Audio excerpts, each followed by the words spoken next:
So,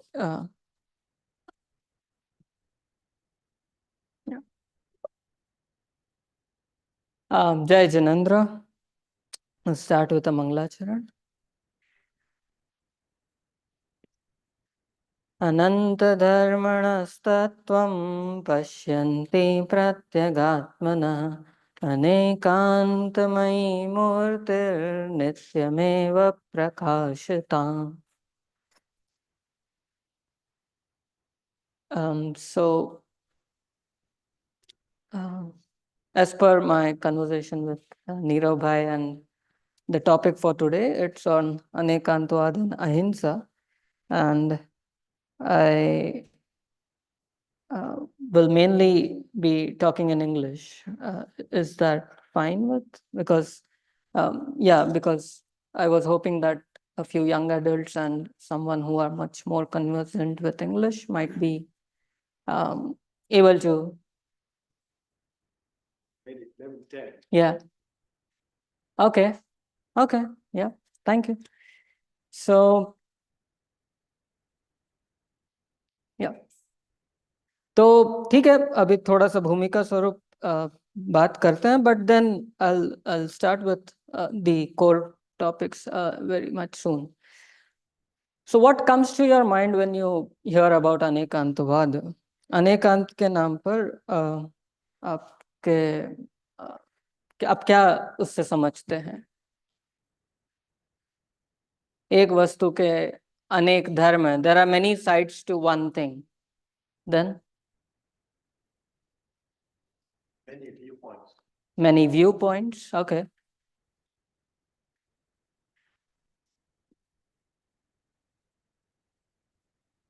Then what else?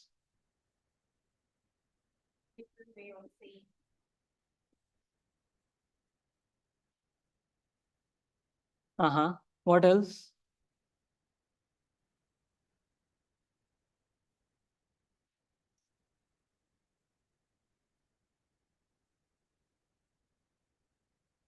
What I understand is about anything, any object, there are so many aspects like infinite, as we call in Latin, that without attaining the table, you don't have to. So that's what is uncomfortable.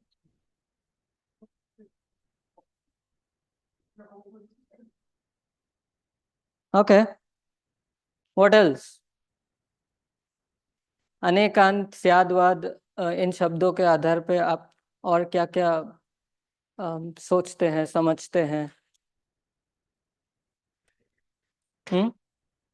Relativity. Okay, I'll put it here.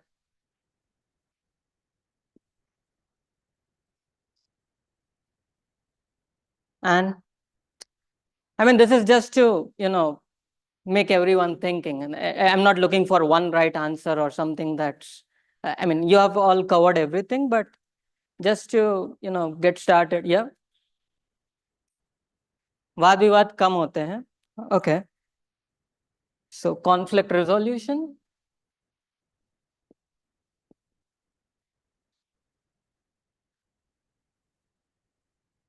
I hope this is readable. I mean, not used to writing so much with pen these days. I mean, everyone is on. So what else?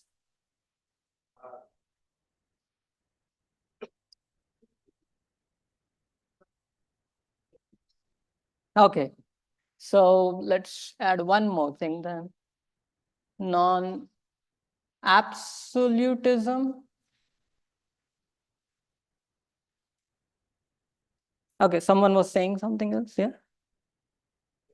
A very holistic approach to whatever we are talking about. Okay. Comprehensive. We can also call this non-one-sided. Okay, so this was like, I assume that all of us are very much familiar with what it is. Now, the important part. What are the problems that you think that the Jain theory of Anekantavada faces? Like, do you have any questions which you think are not answerable easily, or which you do not have an answer to, or something that's not easily, resolved? So these are like the basic fundamentals. Given that, what challenges do you have? I mean, any theory has problems and criticisms and so on and so forth. So with respect to Anekantavada, which criticisms do you hear often and which you think are, difficult to address or deal with? Mm-hmm. Okay, so subjectivity.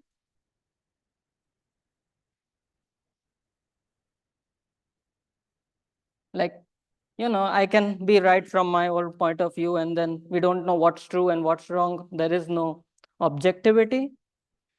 Yeah. Yep, sure.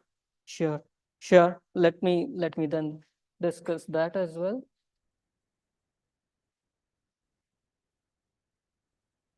So just to introduce like what's Anekantavada, the term is Anekantavada.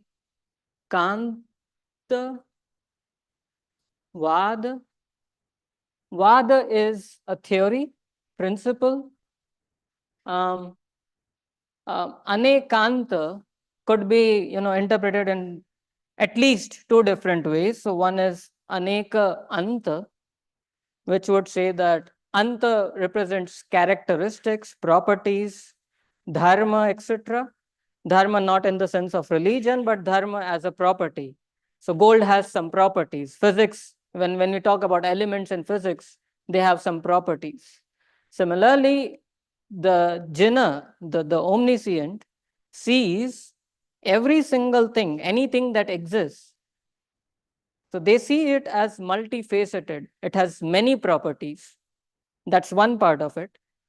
The other important point is those properties, they appear to be mutually contradictory. So the same thing can be said to be permanent. The same thing can be said to be non-permanent. It's both at the same time, but it depends on what you are looking at. But these two contradictory properties exist at the same time in the same thing, and it's a matter of what is given a preference first and what comes later, and that all depends upon the speaker. It's not up to the thing itself to, highlight one and ignore the other. It's up to the speaker, who would emphasize on one aspect at one point of time, then emphasize another one at another point of time, and at some point maybe both of them are simultaneously, well, not simultaneously, but successively emphasized. You might have heard about this parable of the blind man and the elephant. Yes, the six blind men, they are all asked to, identify an elephant and describe how an elephant is like. But they are blind from birth. They have never seen an elephant. And when they are asked to describe like how an elephant looks like, they all end up grabbing different parts of the elephant and then, um, saying that, so the one who got hold of, let's say, the legs said that the elephant is like a pillar. Someone who is holding the trunk said that the elephant is like a rope.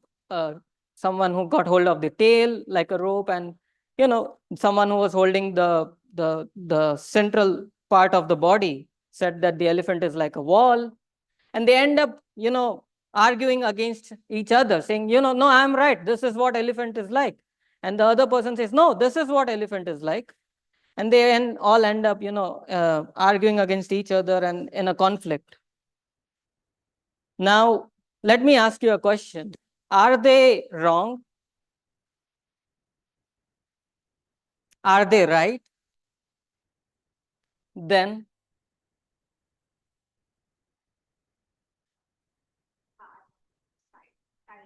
okay, okay. So they are neither wrong, they are not right as well. But, for that, the part which they are talking about, they could be said to be correct. But is this true?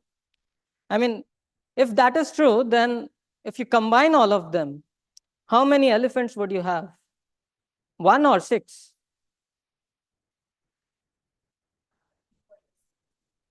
But do they see that as a viewpoint, or do they see as the elephant? So if you combine them, ideally you should have one elephant. But for each of them, the elephant is like a wall, the elephant is like a rope, the elephant is like a pillar. So they are not talking about the parts of the elephant. They are not talking about some aspect of an elephant. They are talking about the elephant. And if you combine them, you should get 6 elephants, which is why they are quarreling. I mean, if they were acknowledging the other perspective, if they were able to see that, there are different parts to the elephant, and the one which I am holding off is one of them, there are others, and we can understand them. But the problem was that they felt that, this is the thing, there is nothing else, and that leads to the conflict. In technical terms, we call this an absolutist view, an ekanta, right? So okay, let me write this here.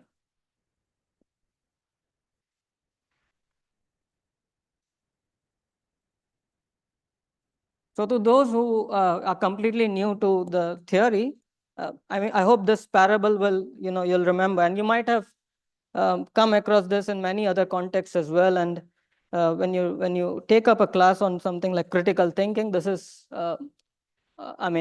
standard classical example to begin with. Like, one thing, many perspectives, and how do you deal with it? Okay. So I was talking about what other challenges do you have when you talk about Anekantavada. I mean, if you interact with non-Jains often, you might hear many other kinds of criticisms, but still, just think through it and let me know what other problems do you have with Anekantavada. Do you have a problem at all? Yeah.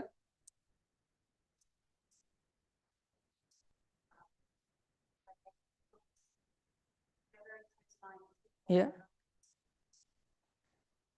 Okay. So that would go here. I mean, yes. So Anekantavada would promote open-mindedness or something like that. Is that what you're saying?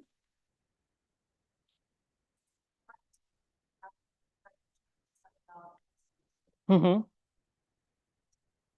Yes. So yeah, like Anekantavada would help us addressing biases and uh, prejudices, presuppositions. Yeah, etc. Um, but okay, let me ask you a question. If if Anekantavada is true, like things are multifaceted, everything is true from a perspective, and so on and so forth. If this is what Anekantavada is, Um, do you think that there is a very popular account of Anekantavad, and people often say that, everyone is right from their own point of view? Do you agree with this kind of an interpretation of Anekantavad? Why?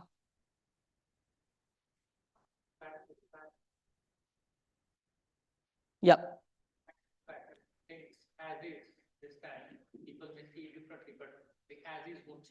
Okay.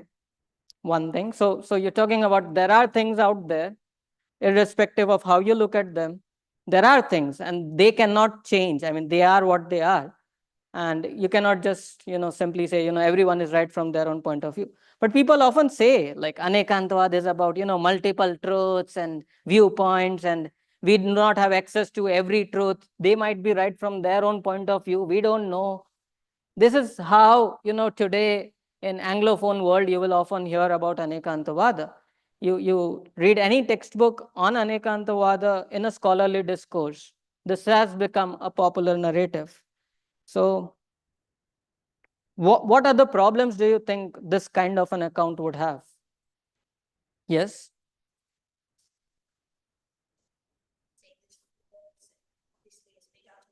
Mm-hmm. Mm-hmm.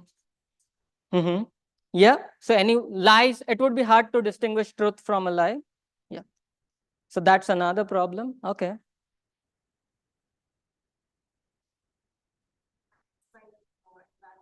Okay. Yeah. We cannot commit to one particular value and then, everyone could be treated right. Okay. So this is good enough for me to, proceed further. Um, okay. Just one more question. Um, do you agree with, like, we must respect everyone's point of view and that's Anekantavada? There are two questions. One, should we respect everyone's point of view? And two, is this Anekantavada? Okay. Okay, one by one. Yeah. Okay. And अपेक्षा लगा करके बात करनी चाहिए. True.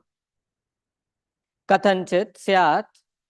These are all Sanskrit terms. I mean, syat means, like, from a certain perspective. And if you are not talking from a certain perspective, means that your statement becomes absolute. It's not context. It's not in a context. Yeah. Okay. So I had already, suggested an answer to this, but by distinguishing the two questions. So, respecting everyone's point of view is one thing, but calling it as Anekantavad is another. And this, like, respecting every point of view as Anekantavad is very problematic, because all of this that we are talking about, let's deal with each point one again, and then maybe I might be able to address how Anekantavada and Ahimsa are connected. And this interpretation that, you should respect everyone's point of view because Ahimsa is important, Anekantavada is important. If you connect the two, Anekantavada says there are many viewpoints, many truths. Ahimsa says do not cause harm to anyone, respect everyone. And so you put them together and it gives you this theory, everyone is right from their own point of view. But is this how you should deal with Anekant and Ahimsa, and what other issues arise out of this? So I'll first address some portion of this, and then yeah. So one thing, and it has multiple facets, as we saw in that example of an elephant. And then non-absolutism, non-one-sidedness. It's like a denial of one-sidedness, denial of ekanta. जिन लोगों ने मिथ्यात्व के 5 भेद सुने होंगे,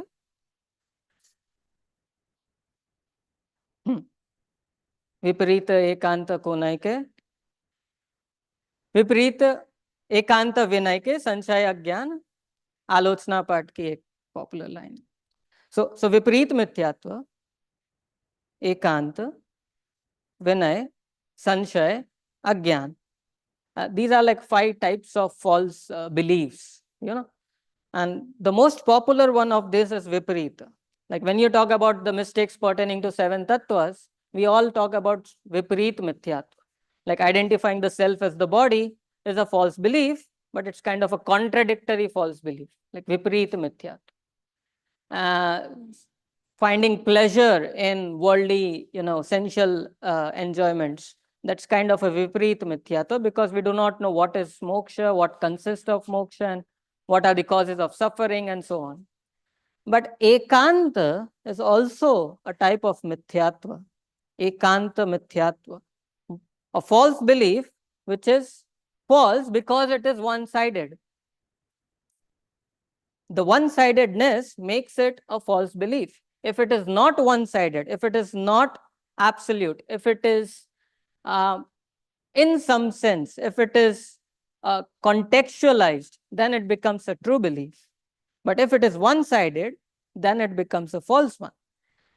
And like some of the biggest problems in our journey towards Samyak Darshan comes from this Ekanta Mithyatva, and not so much from Viparita. The entire Nishchaya Bhasa, Vyavhara Bhasa, all of this is all about Ekanta Mithyatva.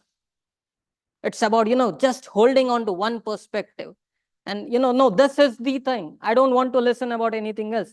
Everything else is, it's not truth. This is the perspective. This is the thing. And that sort of absolutism, that sort of fundamentalism, that sort of, holding on to one perspective absolutely it leads to ekanta mithyatva. Now, I said a couple of technical terms in between, nishchaya bhasa, vyavahara bhasa. Some of you might be familiar, some of you may not be. But these are like, there is a theory of two truths. One which talks about the thing as it is, and the other as it is not. But, sometimes you require to talk in a very conventional way, and you cannot deal with the ultimate truth without accounting for the conventional one. So, Vyavahara enables us to understand the Nishchaya. And it's not just that. There are many other things to Vyavahara which, uh, it's a topic for another day. But the point is, we need to balance these two. So, Ekanta Mithyatva would lead one to either absolutely talk about Vyavahara point of view or absolutely about Nishchay point of view. And this is also something that I talked about last year when I was here. But still, this is one example. Ekanta is such an evil, Ekanta Mithyatva. It's such an evil that any major conflict in the world, in the religion, in the world, I mean, it can be narrowed down to this. It's all about comes down to Ekanta Mithyat. We are the supreme race. They don't have right to exist. Let's finish them off. What is this? It's about Ekanta. It's about holding your own position as the ultimate one. We are, any such kind of a belief. Put this into moksha marga. What role does Nishchay Vyavahara play? Well, they have a very important role. And it's like something that it's irreplaceable. I mean, Nishchay Vyavahara is the very medium through which you will talk about the entire moksha marga. And if you say that, no, Nishchay is the thing, and Vyavahara is like, it's there, but, it's not of very significant value or something, then it might appear that Nishchaya might become the one-sided viewpoint. Maybe not today, but over a period of time, it will happen. And the task is then to see things in a non-one-sided way, to balance the perspectives. If one is able to do that, then you have mastered the skill of non-one-sidedness. It's only when these are not balanced that many problems come into the picture. So if you ask like what Anekanta Vada would help me in my journey towards Moksha Marga and Samyak Darshan and all, I would say, without this, you cannot even start your journey. This is one of the main obstacles. Like if you read Todarmalji's account of what is Nishchaya Bhasa and Vyavahara Bhasa, and it's not just about today. He had written this like 300 years ago. And that was earlier accounted by Amrit Chandra Acharya. And there are very detailed accounts of what these ideas are. You might have heard this, like koi kriya jad thai raya, shushka jnanama koi. Ye kya hai? Kriya jadatva is vyavahara bhas, like always about vyavahara. Shushka jnan is always about nishchay, always about nishchay. They are lazy, they do not care about ahimsa, or they do not even care about their conduct. But I am pure soul and I don't touch anything. I am always pure and so on. So that becomes nishchaya. This one is vyavahara. But ekanta, mane marga mokshano, neither of them are on the path. We feel pity or we feel sympathy towards such kinds of jeeves who they have come so close and yet they are so far. And it's such a subtle thing. If we miss it, we might think that we are doing it right, but retrospectively, and by the time it would be too late to realize, it was actually a very incorrect way of understanding it. So Nishchay Vyavahara, Dravyarthik, Paryayarthik, many viewpoints. But then we also talked about omniscience. So when you have many viewpoints, naturally, you come to a question that can we, do we have access to all the viewpoints? क्या हम सभी अपेक्षाओं से वस्तु को जान सकते हैं? क्या हम वस्तु स्वरूप को सभी अपेक्षाओं से जान सकते हैं या नहीं? तो यहाँ भी बहुत जगहों पर आपको ऐसा मिलेगा। बहुत जगहों पर जब मैं ऐसा कहता हूं तो like again sources on Anekantavada being written in English and in the last 50 or 100 years. आप ग्रंथों में जाओगे तो इतना नहीं मिलेगा ये सब, बट चल रहा है, ऐसी परंपरा है। तो सर्वज्ञता के बिना, like without omniscience, you cannot know the thing. And the implication is that, you should always be open to every perspective. We never know. Someone might be right. We don't know. And such a skeptic attitude, there could be infinite perspectives. I only have access to some of them. How can I say, this is right and that is wrong? And when you bring omniscience into picture, again, all those issues come again. Like if you say that Sarvagya is the only one who can know things from all the perspectives, and if our perception will always be limited and we will never have access to the thing, then again the same problems of subjectivity, of there being no objective truth, of everyone then could be right from their own point of view, because I don't know which perspectives there are.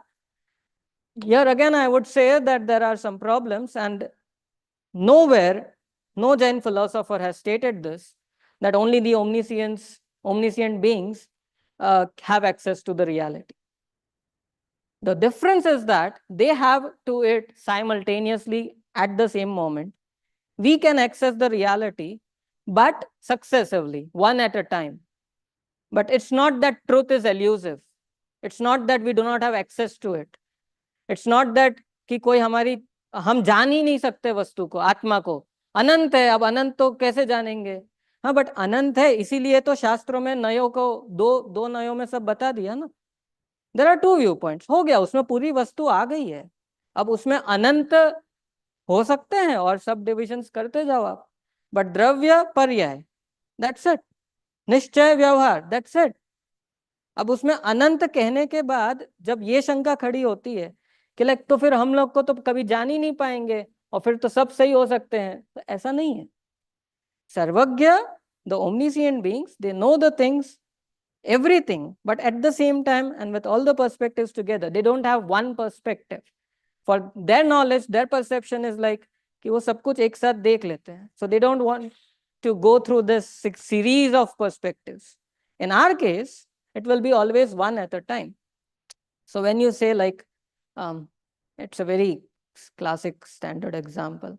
I mean, okay, let me ask. Sorry, what's your name? Yeah. Adi, are you the soul or are you the body? Okay. Who is Adi then? Okay. And if someone says, Adi, come here, who will go, body or soul? So then who is Adi, body or soul?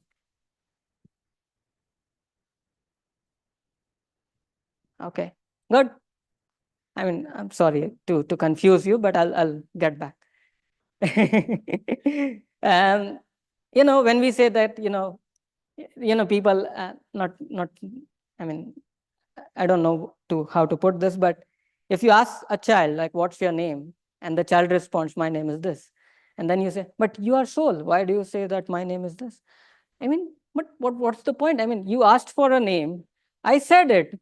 Now, why do you have to make an issue out of it that, I am the soul and you are not the body? And I mean, the child simply is responding by saying his name, his or her name. I mean, this is all about perspectives. Now, when I say I am Adi and I am the soul and I am not the body, there are two things. The name that this human body has been given, it's not just of the body. It's of the soul with the body. It's of the body with the soul, to put it in another.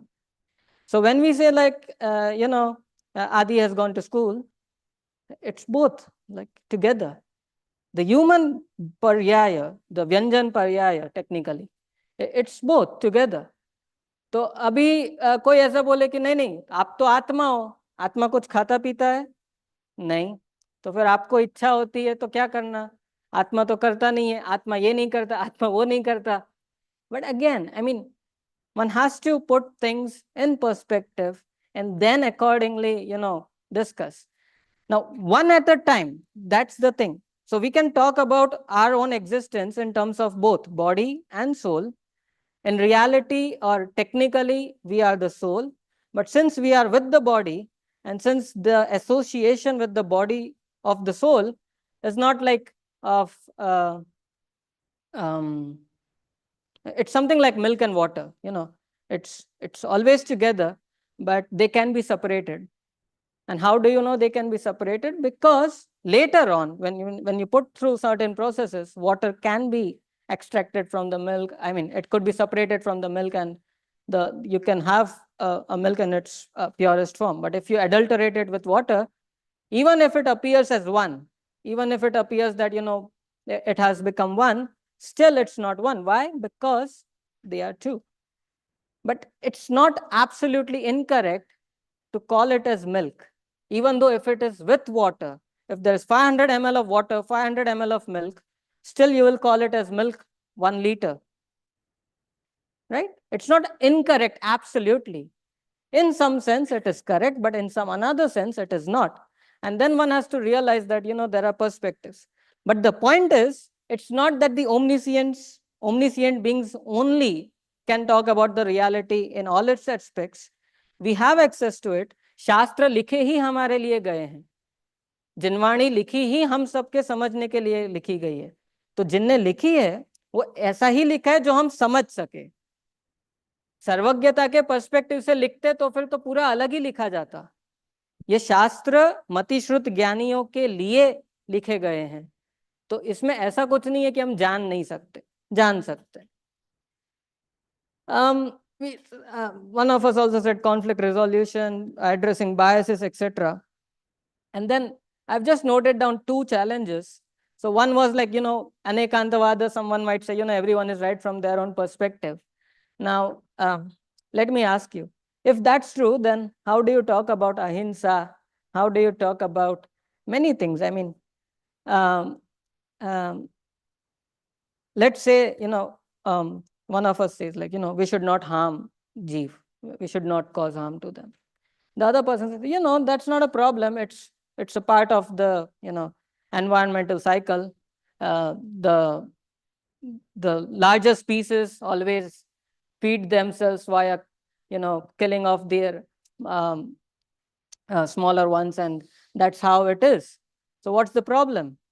And if you say, no, this is also right, this is also right, then you don't have any point to talk about. There is no way in which you can resolve this. There is no way in which you can say, then what's the truth? And this ends in relativism. Now, relativism is like, सब अपनी अपनी जगह से सही है, तो फिर गलत तो कुछ हो ही नहीं सकता. And then suppose you are talking to a criminal, and if you want to punish, or if the judge wants to decide what should be the punishment, and if the judge feels like this person was right from his perspective, but I mean, is this how you pass judgments? No. There are clear truths. The point is to contextualize them. The point is to put things in perspective. The point is to be non-one-sided. But nowhere this ends up in relativism. Relativism would say, everything is good and fair, and there's nothing wrong in it. But if that's how Anekantavada would be, then no Jain principle can stand. Because any principle, if in theory, would stand only when you say that, this is true and it denies all those things. So when you say ahimsa is the precept, it's a moral thing to do, then it implies that hinsa must not be committed. And this is where, Syadvad, Anekant comes into the picture. How much hinsa is permitted, for whom, when, under what circumstances, intention, carelessness, so many things to consider. Simply saying, hinsa nahi karni chahiye doesn't mean the complete picture. I mean, there are many things to it. कब, कौन, किसके साथ, कितना, किस कारण से. Do you ever feel that when your mother scolds you, she is doing hinsa? Say honestly. I mean, she won't scold you for saying yes. Do you know what's hinsa? Yes. Do you think that our parents commit hinsa towards us when they scold us or when they punish us? A little bit. Okay. So, but then is that right or wrong? Wrong. And okay, let's put yourself into their shoes, and you see someone doing what you were doing. Let's say you were not giving up your mobile phone, right? And you, if you were in their place, what would you do? Probably the same thing. No, you would give 10 more phones to play with.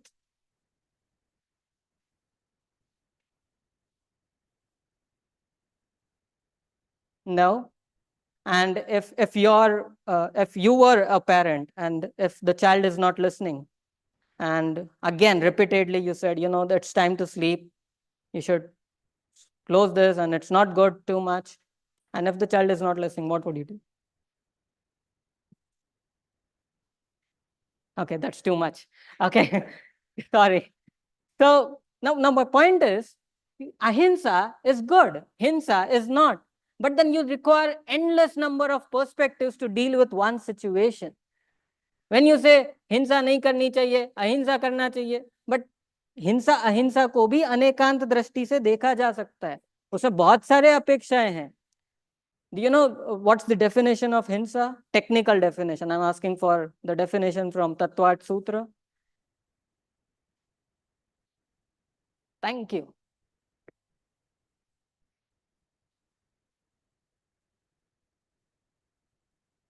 Pramatta yogat pran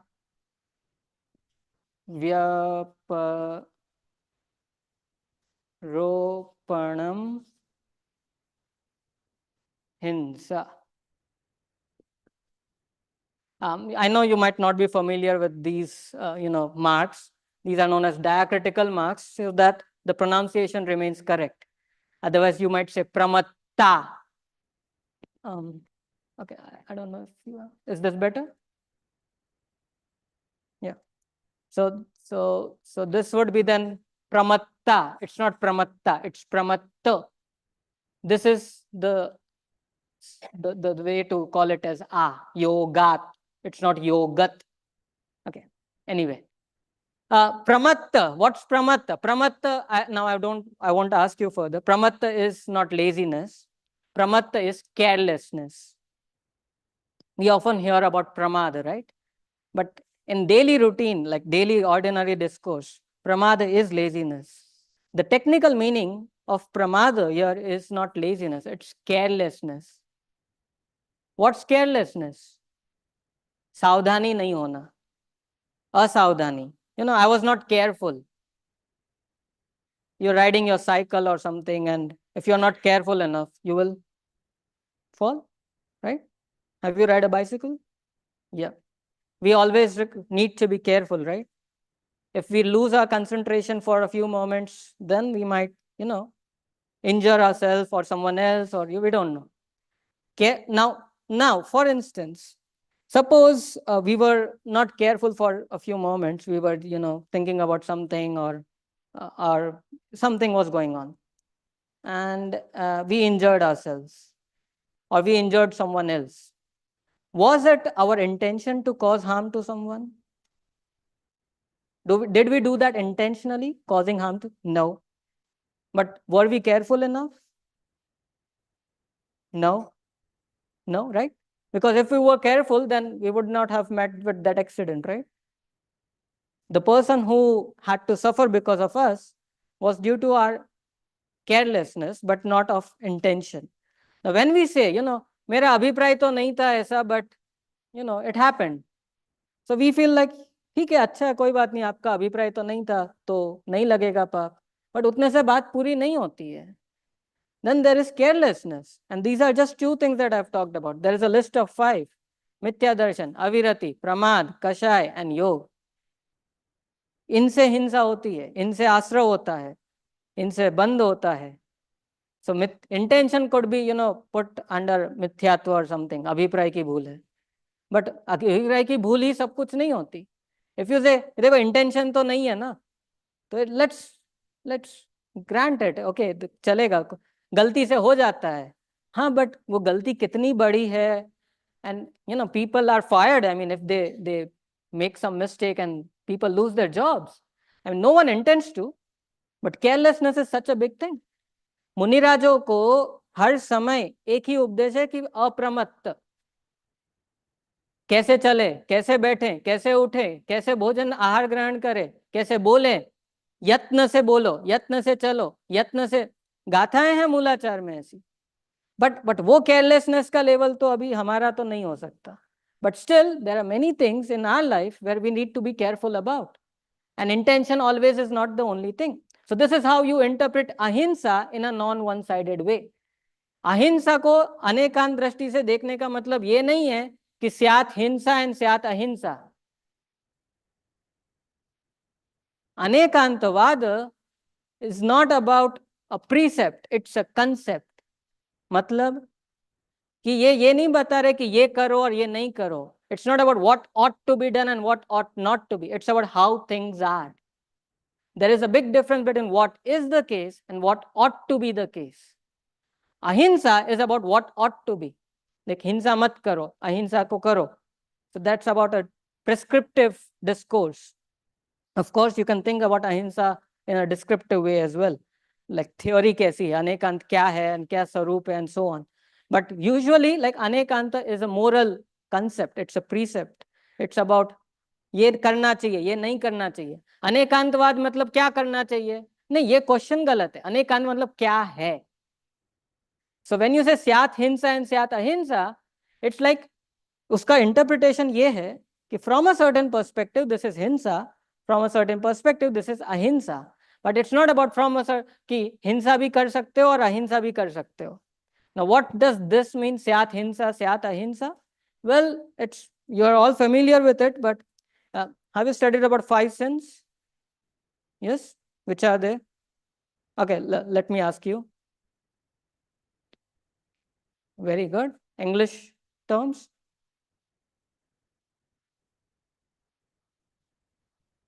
Okay, wow, this is great. I mean, Hindi पूरा अच्छे से बोल दिया, but English translate करना पड़ रहा है. So this is good.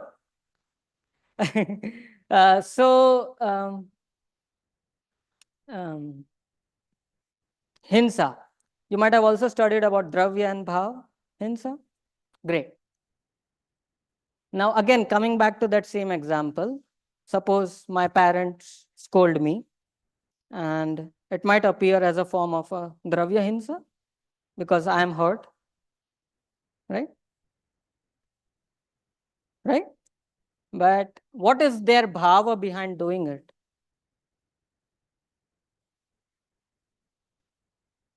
Yeah, so that we learn, so that, some basic things which we keep on doing, and if we do not correct our wrongs, we might end up doing something very wrong sometime in the future. So it's for our betterment, it's for our good. And when we realize this, we don't see that as a hinsa, right? Right?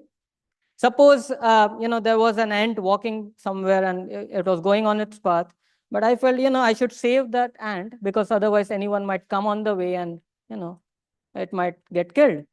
I took a piece of paper and I tried to, bring it over and then move it somewhere else. On the pathway, something wrong happened and the ant again fell down and someone was walking and it got killed. Or I was walking very carefully. Somehow, all of a sudden, a fly came in. It got killed. Is this hinsa? Dravya hinsa. But bhav hinsa? No. And this is how you deal with ahimsa in an anekanta way.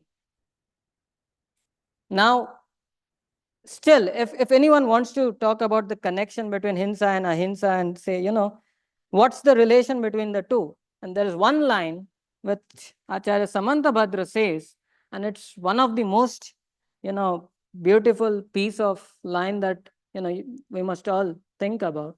I'll write in Devanagari and then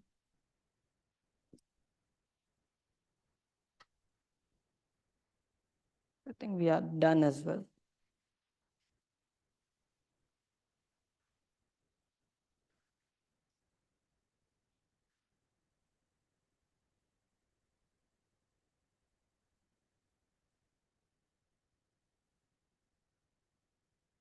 एकांत ग्रह रक्तेषु नाथ स्वपर वैरिषु. And this is part of a verse.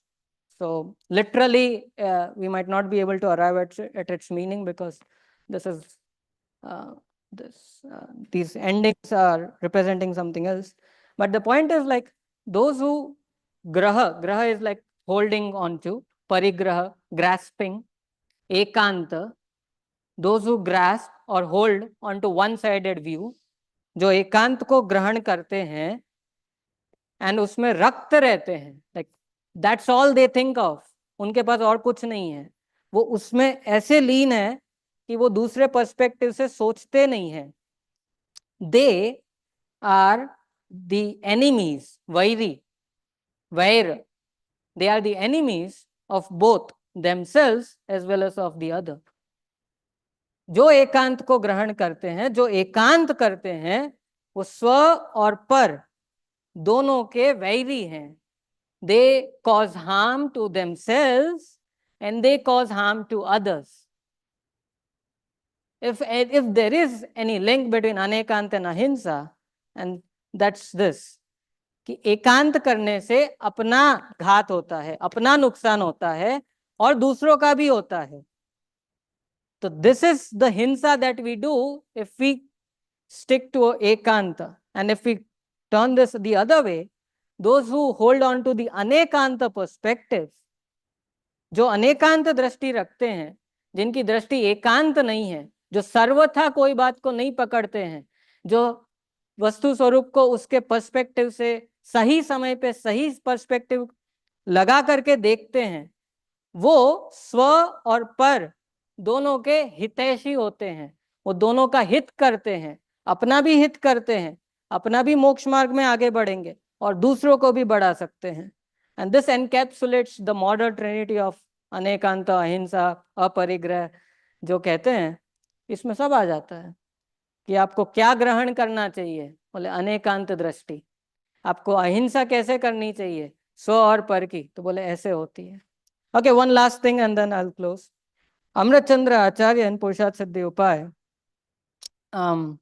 cautions us about viewpoints. And he says, these viewpoints are many. I mean, of course, we talked about 2 of them. और भी हैं, बहुत सारे हैं, but it's not endless. It's something that's, accessible. But there are many. And they are like a dense forest. If you are lost and you don't know where to go, you are gone. I mean, there's no way to escape from that. It's a very dense forest. It's a very dense forest. And so the imperative is one must always take recourse to a master, to a guru who is skilled in the discipline of Naya. Because if we put wrong perspective at a wrong time or a right perspective at a wrong time, we might end up, making a lot of more damage than the benefit that would have we would have achieved from it. So perspectives तो बहुत होते हैं, नए हैं, निश्चय व्यवहार है. अभी कोई बोले ये बात तो सही है ना, हाँ सही है, बट अभी ये बात की जरूरत नहीं है. अब ये एक बहुत बड़ी कला है. ये सीखने में पूरा जीवन भी लग सकता है और हो सकता है फिर भी ना आ पाए. बट ये कला बहुत बड़ी, क्योंकि पर्सपेक्टिव्स तो बहुत रहेंगे, हर समय रहेंगे. वो पर्सपेक्टिव भी सही है, बट यहाँ पे ये पर्सपेक्टिव की जरूरत है. This is the perspective that needs to be highlighted at this moment, and that one remains valid, but not here and not now. And this is how, you deal with Anekanta perspective. The shloka is, इति विविध भंग गहने सुदुस्तरे मार्ग मूढ़ दृष्टि नाम गुरवो भवन्ति शरणम प्रबुद्ध नय चक्र संचारा। जो गुरु हैं वो शरण है, और वो गुरु कैसे हैं? जो नए चक्र के संचार में, it's a wheel of perspectives, and those who are skillful, those who have mastered it, are the only ones through whom we can understand the scriptures correctly. And if we have not mastered the art of using this wheel, the chakra, we might end up, atyanta nishidharam durasadam jina varasya nay chakram खंडयति धार्यमाणम। वो जिसने पकड़ रखा है वो अपना ही घात करेगा अगर उसने समझ करके इसका प्रयोग नहीं किया तो। I'm sorry I have not left time for Q&A, but I think we are done. If anything, we can discuss later. I think we'll end with Jinwani Stuti.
जय जिनेन्द्र सभी को।